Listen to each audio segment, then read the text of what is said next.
தமிழகம் எங்கும் கிளைகள் கொண்டு Andamal institute of hotel management and hospital management படிப்பில் சேர்வதற்கான அட்மிஷன் நடைபெறுகிறது. சென்னை அடுத்த மாங்காடு பகுதியைச் சேர்ந்தவர் ராஜாஜி. இவர் இந்து மறுமலர்ச்சி முன்னேற்ற முன்னணி என்ற அமைப்பின் மாநில தலைவராக இருந்தார். இந்த நிலையில் குமணன்சாவடியில் உள்ள கடையில் ராஜாஜி டீ குடித்துக் கொண்டிருந்த போது மர்ம நபர் ஒருவர் அவரை சரமாரியாக வெட்டி கொலை செய்துவிட்டு அங்கிருந்து தப்பிச் சென்றார்.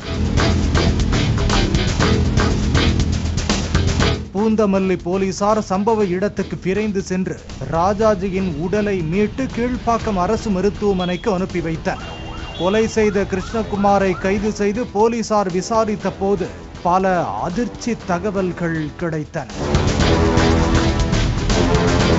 பூந்தமல்லியைச் சேர்ந்த காங்கிரஸ் கட்சி பிரமுகரான கோபால் என்பவரின் மனைவி கௌரிக்கும் கொல்லப்பட்ட ராஜாஜிக்கும் தகாத உறவு இருந்துள்ளது. கௌரியின் பெயரில் ஏராளமான சொத்துக்கள் இருந்த நிலையில் கணவரை பிரிந்து நிரந்தரமாக ராஜாஜியுடன் சென்று வாழ்ந்து வந்துள்ளார். இதற்கிடையே கௌரி ஒரு விபத்தில் இறந்து போனார். இதனால் ராஜாஜி தனது மனைவி கௌரியின் பெயரில் கல்வி அறக்கட்டளை தொடங்கியுள்ளதாக அந்த பகுதியில் நோட்டீஸ் ஒட்டியுள்ளார். சமூக வலைதளங்களிலும் கௌரியின் புகைப்படங்களை பகிர்ந்து வந்துள்ளார். இதனால் கோபாலுக்கும் ராஜாஜிக்கும் அடிக்கடி தகராறு ஏற்பட்டுள்ளது.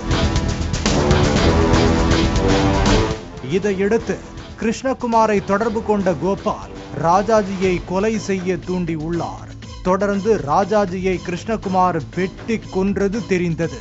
இந்த சம்பவம் தொடர்பாக கோபால் உள்ளிட்ட 6 பேரை போலீசார் கைது செய்து விசாரித்து வருகின்றனர்.